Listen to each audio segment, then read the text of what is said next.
Sejam muito bem-vindos a mais um episódio do Bloco Podcast. Eu sou o Hugo Quinteiro.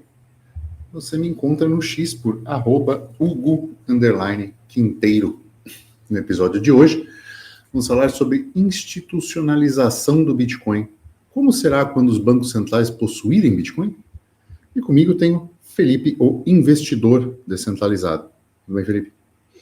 Tudo tranquilo. Vamos falar um pouco mais da realidade do mercado que está acontecendo com o Bitcoin, né? Que, sim, continua sendo uma belíssima uma ferramenta, porém, ela está começando a ser um pouco institucionalizada.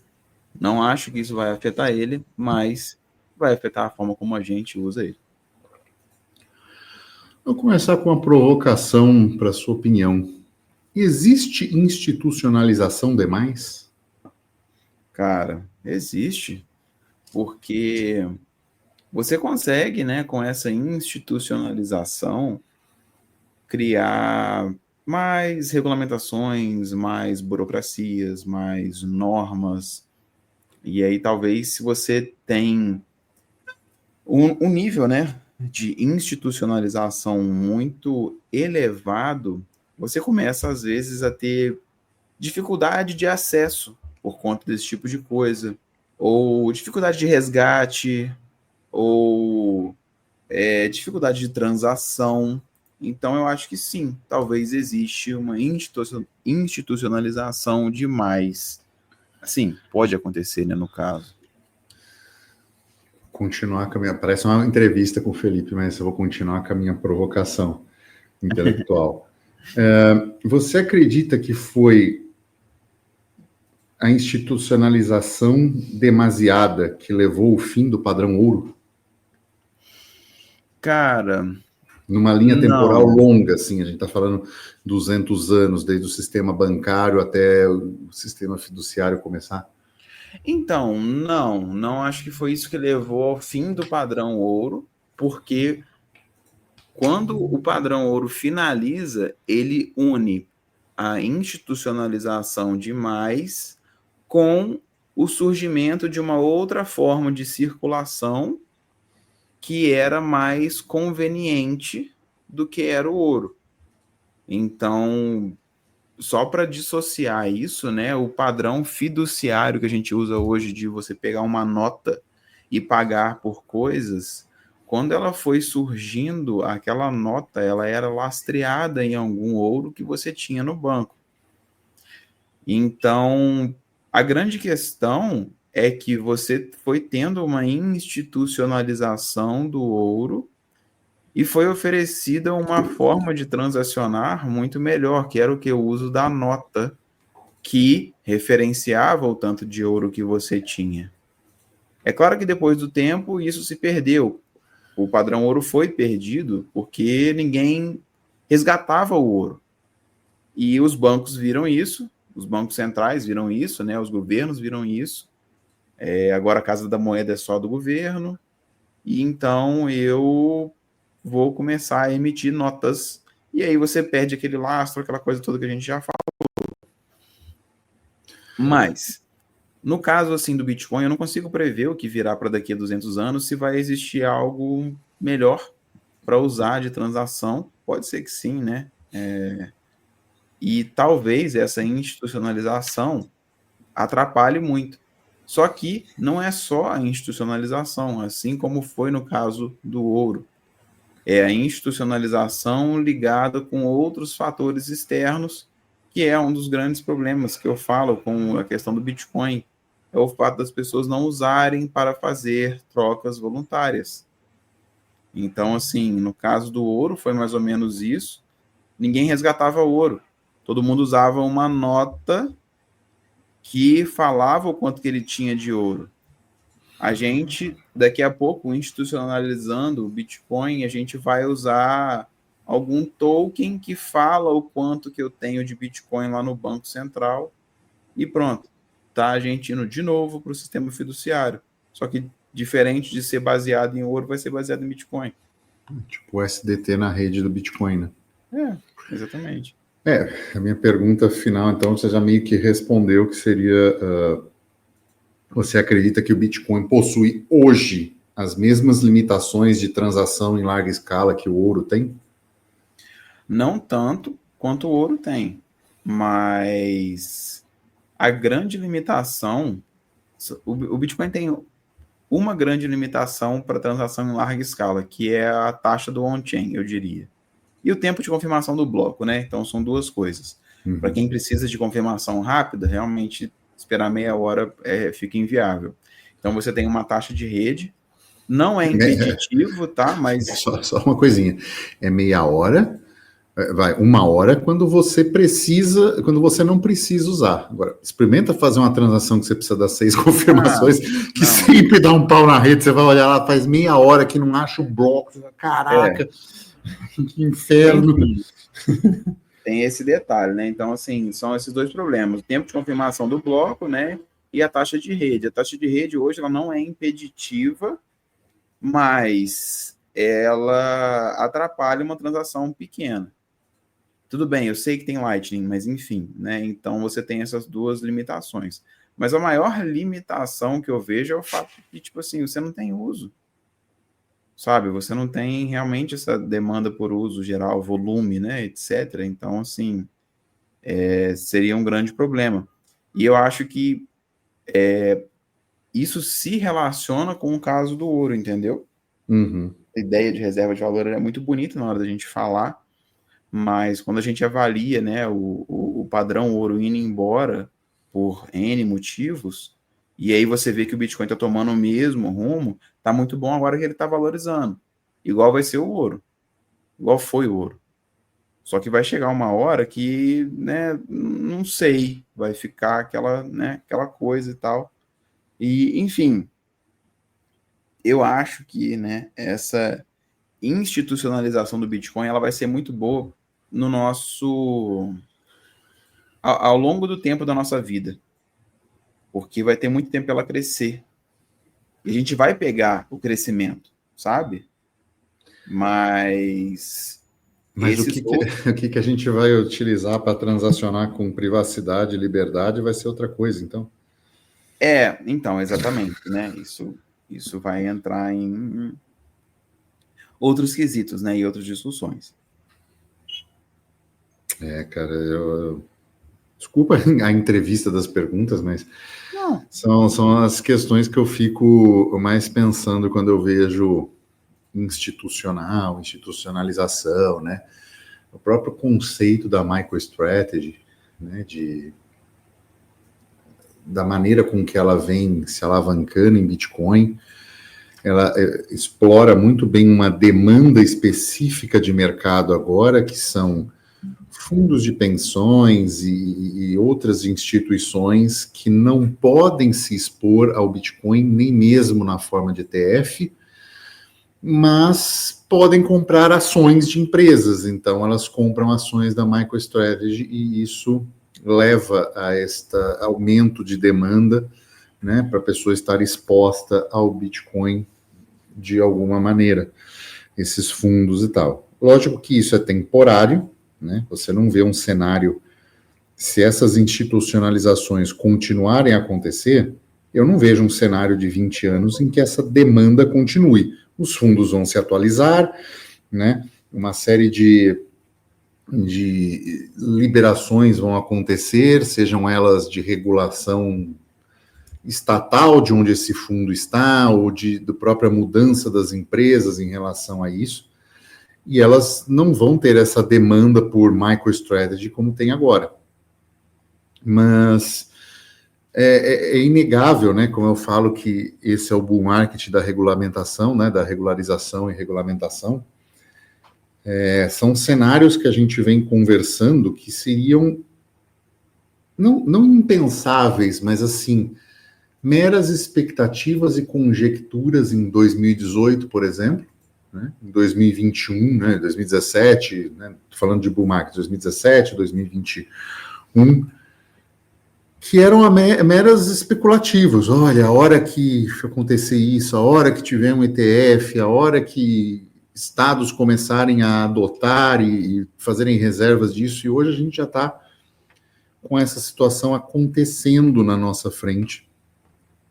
Óbvio que isso fez preço, né? Isso foi refletido em preço, porque o mundo fiduciário, como eu venho dizendo há um tempinho, ele não faz preço em privacidade. Ele não faz preço em fundamento, em bons fundamentos. Tanto é que, assim, né, algumas pessoas têm aquela coisa da competição pelo melhor dinheiro. Então, se é o melhor dinheiro, vai ser amplamente adotado. Não, não é, porque o ouro é muito melhor dinheiro do que o fiduciário e a gente usa fiduciário hoje. Então, não é uma luta por fundamento, é uma luta por validação, regulamentação, confiança entre as pessoas. O dinheiro vai ser aquilo que as pessoas utilizarem como dinheiro. Tanto é que hoje em dia utiliza-se um dinheiro lastreado em nada, em confiança, né? O próprio nome, em confiança, né? Em poderio, né? Em capacidade dos Estados Unidos projetar poder em relação ao mundo. Poder esse concedido por pessoas, concedido por estados, validado por estados. Então, é isso que faz preço no longo prazo. As pessoas não valorizam privacidade, não valorizam soberania, valorizam a capacidade de poder ligar para um banco e dizer: esqueci a minha senha, me dá minha senha de volta. Valorizam a questão do: se eu não devo nada e não escondo nada, eu entrego tudo ao governo e quero que isso seja tudo transparente. Isso se faz preço em moeda fiduciária. Não é a capacidade de soberania. Então, acho que esse é um ponto muito importante da gente começar a falar de institucionalização, porque ela é a validação de certas coisas. Né? Veja a crise de 2008. Estava todo mundo achando, não, o mercado, a confiança do mercado. O mercado imobiliário americano é sólido e nunca aconteceu uma quebra. E não vai acontecer porque as pessoas precisam de casa. Elas precisam pagar a casa delas. Partindo dessa premissa, todo mundo validou ela. Presidente do Banco Central, ex-presidente do Fed, os grandes players do mercado imobiliário, e as pessoas investiram pesadamente nisso. Da mesma forma, numa escala muito menor, mas no mundo cripto, Terra Luna. Uma stablecoin, então ela vai valer sempre aquilo, e se não tem a reserva, você arbitra o colateral, e foi algo, uma stablecoin lastreado em algo que flutuava de preço ao longo do tempo, as pessoas não perceberam isso, mas a confiança do mercado fez ser uma das maiores criptos do mundo. Então, o efeito manada, ele é superior para fazer preço do que qualquer fundamento. Então, quanto mais instituições adotarem, quanto bancos centrais disserem que tem, mais aquilo valoriza, mais aquilo mantém preço. Podem ver o ouro. O Banco Central abriu mão de emitir a moeda lastreada em ouro, mas ele não abriu mão de possuir ouro. Todos os grandes bancos centrais possuem ouro nas suas reservas. Então, são coisas que a gente precisa começar a pensar, e eu acho que o ponto principal desse episódio como um todo é dissociar o que é bom fundamento do que é institucionalização. Porque só um faz preço, né? Na verdade, assim, eu acho que vai acabar que a institucionalização vai indiretamente fazer preço, por causa de uma adoção muito grande. Mas aí é que tá. A adoção como reserva, ela que faz preço. Não a adoção como uso. Como a gente fez no episódio passado, que é o do SDT, né? É uma adoção de uso. Então, assim, isso não faz preço. Né? É a adoção como reserva. As pessoas acreditarem que aquilo é reserva de valor ao longo do tempo. O que leva obrigatoriamente as pessoas a comprarem e não usarem. Como uma demanda, como o Bitcoin não responde à demanda, né, por mais moeda, tem aquela emissão programada, isso vai fazer o preço em moeda fiduciária se apreciar, porque são mais pessoas demandando aquele mesmo volume existente de Bitcoin. Então, isso realmente vai fazer preço. E aí são outras coisas, né? A gente não está falando sequer de uso. E muito pelo contrário, isso desincentiva o uso. Né? Complicado, né? Isso é complicado. Porque o que acontece, né? A questão do Bitcoin estar começando a ser institucionalizado, que a gente está vendo, e que assim, eu tenho postado como positivo, porque eu ainda vejo como positivo. Como eu falei, a gente vai pegar a fase boa dessa história. Sim, sim. É o seguinte, a gente está tendo hoje, né? E foi uma mudança até meio drástica. Eu acho que veio assim, depois da aprovação do ETF. Países, no geral, eles estão discutindo sobre a adoção de Bitcoin. E eu já sinalizei aqui algumas vezes, falo isso no Twitter também, que é positivo que Estados-nações, estejam pelo menos ventilando a ideia de adotar ou não Bitcoin. Por quê? Porra, se um governo ele perde tempo para discutir se ele vai adotar ou não Bitcoin, é legal. Significa que eles estão tomando ciência disso, eles estão avaliando essas possibilidades e eles sabem que aquilo lá existe. Diferente de, sei lá, Flock, Shiba Inu. Ou qualquer outra coisinha assim pequena. Quando você tem alguns desses países optando realmente por adotar Bitcoin, criar reservas em Bitcoin, coisas do tipo, você tem um ponto mais favorável ainda. Porque dessa forma a gente consegue o quê? Que grandes governos venham a comprar porque eles acreditam de alguma forma no potencial daquilo. Ah, mas é porque vai valorizar, ah, mas é por causa disso, daquilo, não interessa. Eles acreditam de alguma forma naquele potencial. Então a gente começou a ter uma institucionalização maior do Bitcoin, não só com os estados comprando e fazendo caixa naquilo, mas também empresas. A gente está vendo cada vez mais empresas que estão se mostrando, olha, estou fazendo um caixa em Bitcoin, igual há algum tempo atrás as empresas falavam que, olha, agora a gente é ESG e você vai ter que pagar os seus créditos de carbono, né? Então, tipo assim, talvez seja uma coisa da moda, não sei, mas a gente está vendo essa sinalização e isso é interessante. Por quê? Muito provavelmente essa institucionalização ela vai crescer, né? Teoria dos jogos, já falamos disso. Quando essa institucionalização crescer, a gente vai pegar esse belíssimo do momento que é a valorização do ativo que está sendo institucionalizado. No caso, o Bitcoin. Então, para a gente que está falando de Bitcoin desde quando ele estava a $20 mil, para a gente que estava falando para você comprar quando ele estava despencado lá em $44 mil,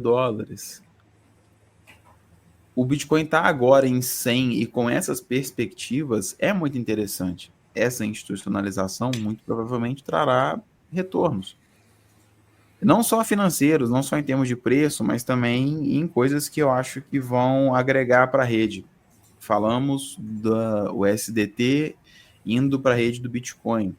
Se você tem, inúmeras empresas, mundo afora, governos, todo mundo utilizando Bitcoin, você imagina as possibilidades de novos desenvolvimentos de software que seja, ou de algumas outras facilitadoras para pagamentos, para transações com Bitcoin, para, sei lá, carteiras, gestão, etc.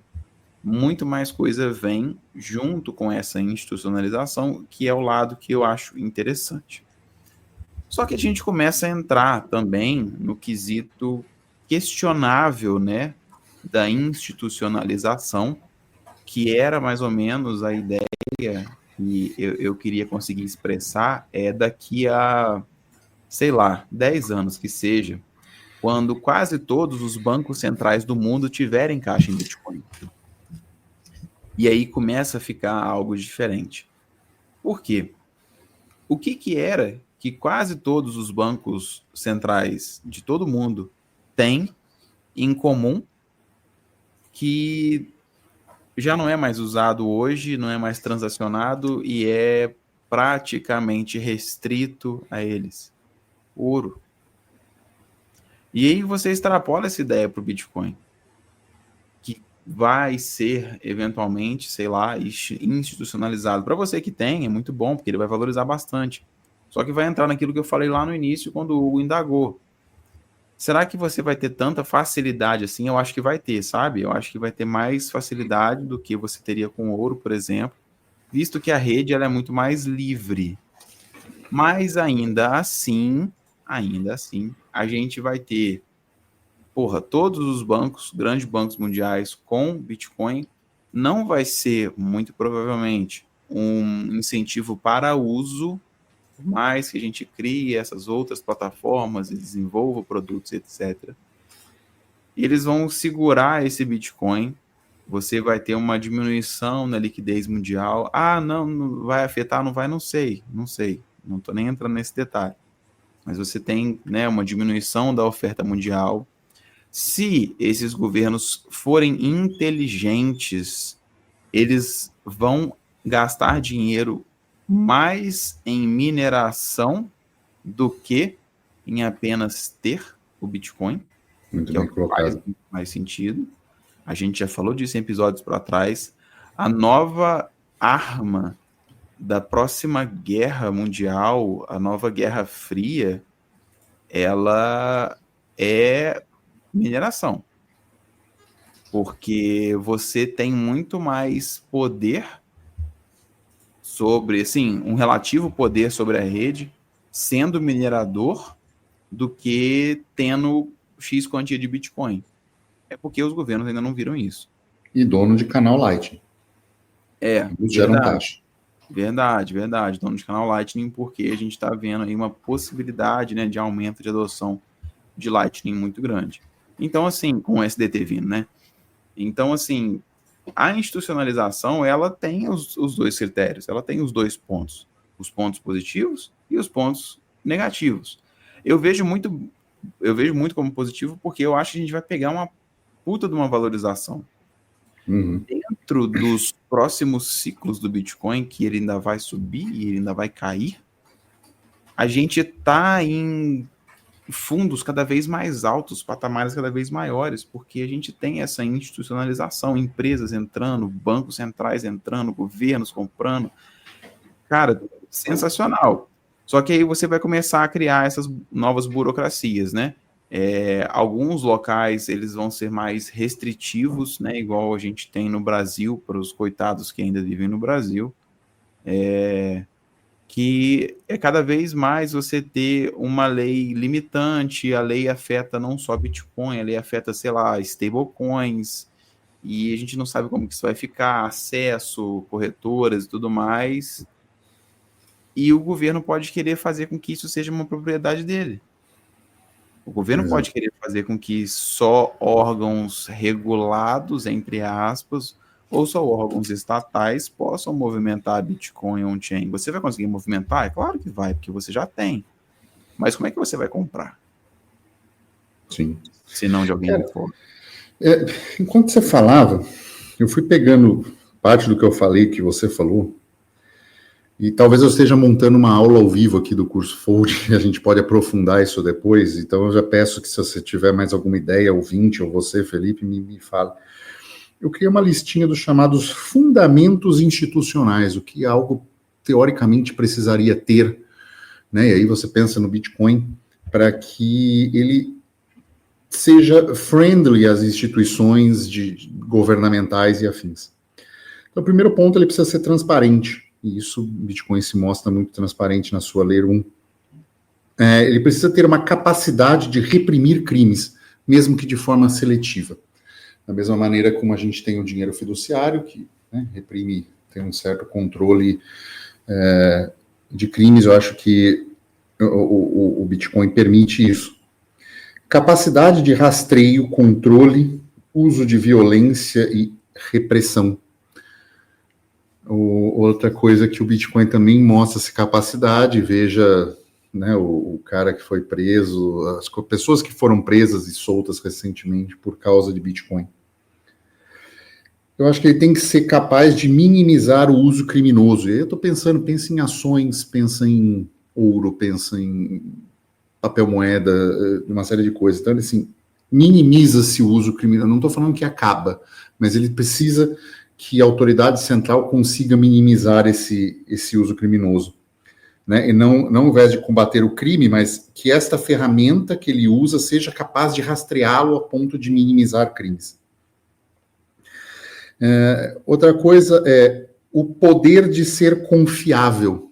Então, por mais que a rede esteja distribuída, ele tem que ter fundamentos que permitam ser confiáveis no seu uso e na manutenção de todos esses itens de fundamentos, que eu chamo de fundamentos institucionais.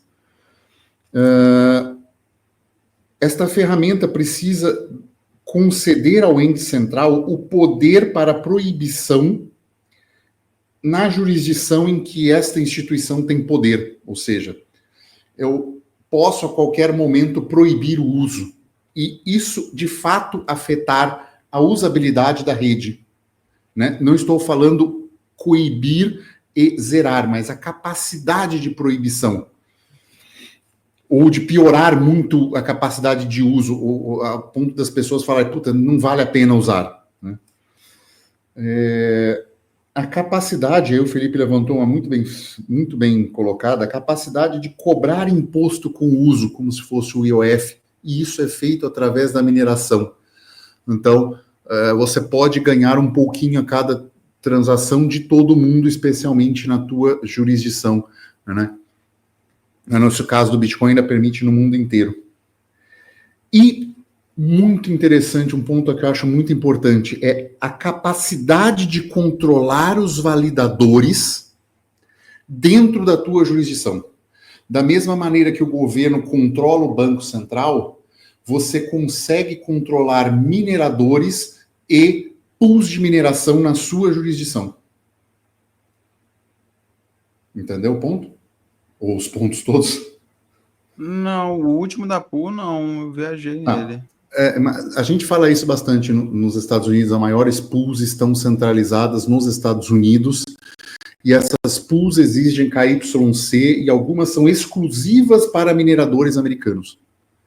Então, este controle de poder regulatório do governo, dizer, olha, vocês podem listar mineradoras em bolsa, beleza, mas para isso vocês precisam cumprir uma série de exigências. Então, este poder de controle central, ele precisa ser exercido. Então, assim, nós liberamos a mineração e regulamentamos, só que vocês precisam ter KYC de todo mundo.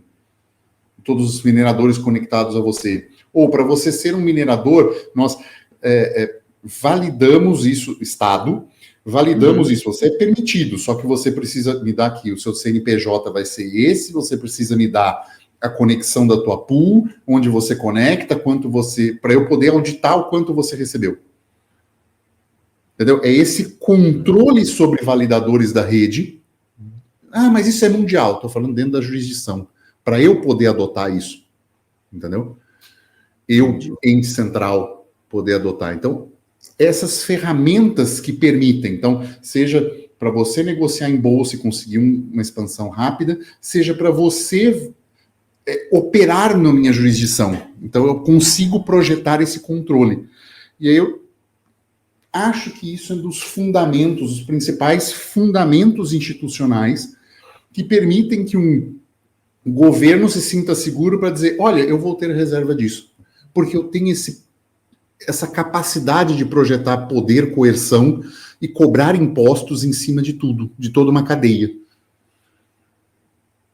De coibir crimes, né? Como se faz no fiduciário. Só que com o fiduciário, você ainda terceiriza, você deixa esse sistema mais barato. Porque tem coisas que você não precisa controlar, o mercado controla para você. Por que eu vou botar uma grande operação de mineração se eu posso cobrar imposto de minerador, que toma o risco sozinho? Não, é verdade. Então, assim, eu ainda permito que o meu sistema financeiro se torne mais barato para mim. Porque eu terceirizo isso para o mercado e terceirizo os problemas para o mercado. Não, eu Eu entendi. sempre sou pessimista nesses pontos. Não, Eu acho assim, que a as questão pessoas de falam que eu sou pessimista, mas eu acho que você tem que pensar no todo, né? O custo. é, Hoje, o custo do dinheiro fiduciário é muito caro. Né?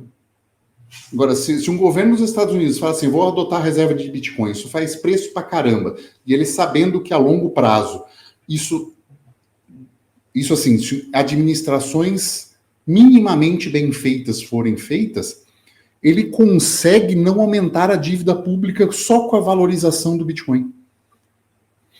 Então, cara, é o melhor dos dois mundos. E diminui o custo, porque ele joga tudo para o mercado. Ó, vamos liberar Lightning. Aqui a gente tem. Imagina você, Estados Unidos, o Fed vira um grande provedor de liquidez na Lightning ou numa solução dessa. Um grande canal. Os bancos se conectam a este canal. Né? E esse canal ela faz uma solução de segunda camada também, onde todas as transações são liquidadas num dia. Tudo ferramentas criadas pelo mercado. Isso vai diminuir absurdamente o custo do dinheiro. Porque a emissão não é feita por ele. O controle da segurança da rede não é feito por ele. Tudo transparente. Tudo de uma forma muito tranquila. Os pontos de KYC todos são feitos exatamente onde precisam ser feitos e muitas vezes validados pela própria rede. Cara, você economizou bilhões, né? E aí entra numa frase que tem do Alan, que colocou aqui, que aí eu tendo a acreditar muito. Não é para mudar o sistema, é para transformar o sistema atual em obsoleto. Esse sistema fiduciário vai ficar obsoleto e caro. Vamos migrar para o sistema Bitcoin. Ah, mas tem mais liberdade? Porra nenhuma.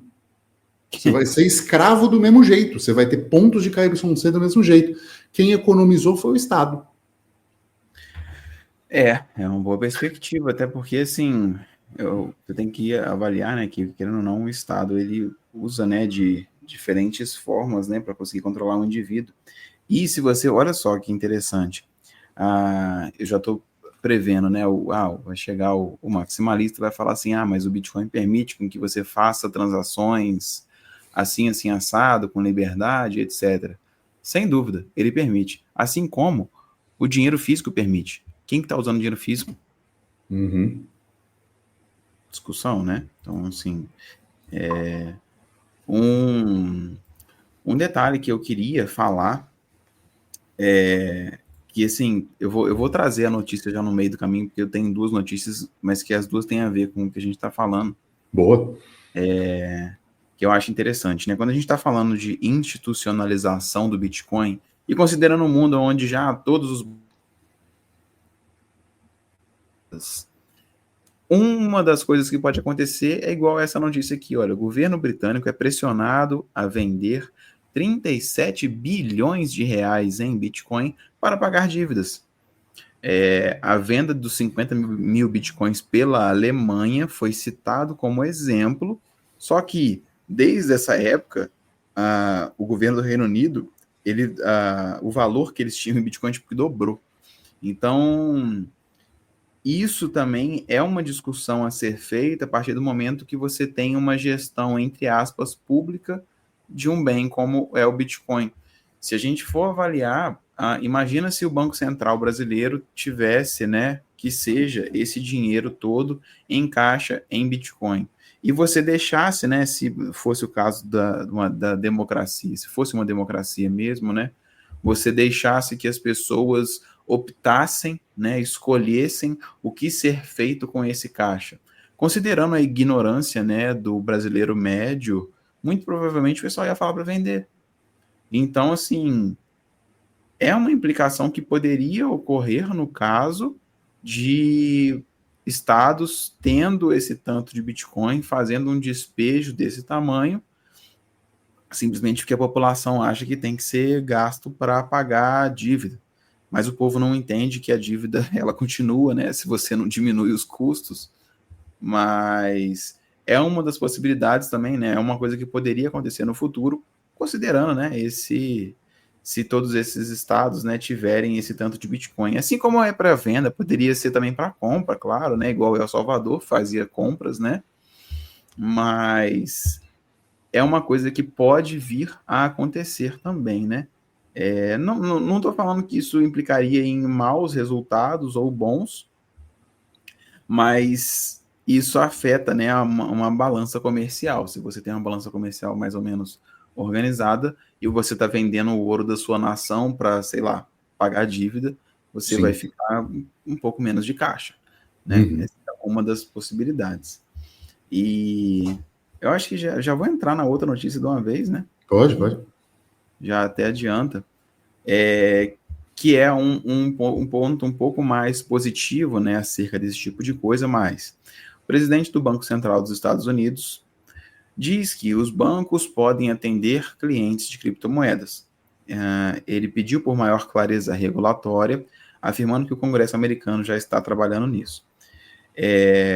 Esse é um outro ponto do que a gente pode ter no futuro quando a gente tiver, né, a institucionalização do Bitcoin.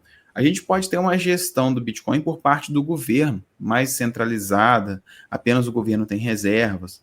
Ou você pode também ter uma abertura onde o governo permite com que as empresas que lá existam, tenham ou vendam ou façam uso ou o que elas quiserem, que é mais ou menos o que foi mostrado aqui. Então o governo americano ele passa a permitir que todos os bancos americanos, por exemplo, né, vocês podem comprar, vender, negociar e oferecer serviços em cima disso para os clientes. É o lado bom da institucionalização, igual eu falei, né? Se você tem um banco que oferece esses serviços e tudo mais, às vezes as pessoas vão ter mais confiança em comprar e entrar, em se expor e em colocar um pouco de dinheiro que seja, um serviço que eu já falei aqui, e se alguém for criar, me chame porque eu quero ser sócio. Gestão de seed, de carteira. Eu acho que isso vai ser valioso no futuro, porque as pessoas elas não conseguem gerir senhas. Então, assim, é um lado interessante dessa institucionalização, que pode estar agregando, eu acho que vai, na verdade, estar agregando no sentido de preço, e vai subir o preço do Bitcoin, então quem já comprou vai se beneficiar muito mais, é o que a gente fala, o risco de você não ter a Bitcoin é muito maior do que o risco de você ter e perder tudo. Então, são coisas que, sim, precisam ser avaliadas nesse mundo onde o Bitcoin já estará institucionalizado. Veredito final para essa história toda é a institucionalização do Bitcoin. Ela é boa ou ela é ruim? Bom, primeiro ponto. No primeiro momento, eu acho que ela é boa. O que vai ser no futuro, ninguém sabe. Mas a gente só vai ter a devida liberdade no futuro usando o Bitcoin se as pessoas hoje começarem a se preocupar, começarem a entender como que funciona o uso livre dessas ferramentas, coisa que as pessoas não estão fazendo. Muito bem colocado. Entender como se faz o uso livre, né? As dificuldades, os prós e os contras. Né? Quais são as ferramentas para uso livre, comparar umas com outras, fundamentos e tudo mais. Um dos pontos, né, dessa questão institucional que você levantou, também interessante, é esta mineração /hold vai sofrer pressão popular para que isso seja um canal de cobrança de menos imposto. Né? Então, assim, como um governo tem 200 mil bitcoins e está querendo propor um aumento de impostos. Não, eu vou pressionar para que ele diminua essa reserva em bitcoins e não cobre esse imposto de mim. Né? Ou use essa quantidade de bitcoins, faça essa mineração e o dinheiro dessa operação que é feita seja usada para me cobrar menos imposto. Soluções centralizadas, sim. Ineficientes pelo Estado, sim. Mas aí entra aquele ponto que eu falei, não é para mudar o sistema, é para transformar ele em algo obsoleto. E essa obsolescência não passa pela inexistência do Estado. As pessoas vão querer continuar sendo controladas por um ente central. Né? Elas não querem acordar para a soberania, não querem arcar com o custo da soberania e da liberdade. Então, elas vão querer esta validação central. Né? Vão querer votar no que elas acreditam que é diferente, essa série de coisas todas. Assim. O mainstream ainda é isso. Né? E deve continuar assim. E outros serviços bancários é bem do que eu falei dessa listinha, né? Então, de controlar, do KYC direitinho, de tudo validado, se eu perder a senha, eu posso ligar no banco e tá tudo certo, asseguro lá, eles fazem a custódia para mim, né? É esse custo de soberania que as pessoas não querem arcar. Então, acho que é um pouco disso acontecendo. Eu acredito que as coisas podem ir para esse caminho, há uma boa chance delas irem, mas aí eu tendo a concordar bastante com o Felipe, isso não é uma coisa que vai ser do dia para a noite, e quem tiver Bitcoin hoje tende a surfar uma grande valorização se essas premissas forem acontecendo.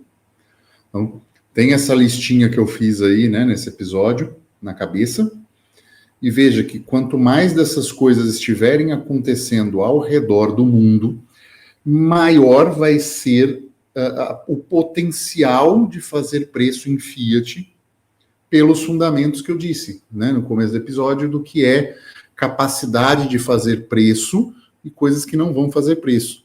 E aí você pode, em autocustódia, ter essa valorização e pensar depois em outras formas de ter isso de uma maneira mais privada, anônima. Mudar de problema, sabe? Se o seu problema atual é comprar e ter holding para segurar, você vai ter o problema de como usar todo esse dinheiro depois, e a gente até mostra ferramentas aqui atualmente onde você pode fazer isso hoje, se você já chegou nesse patamar, né?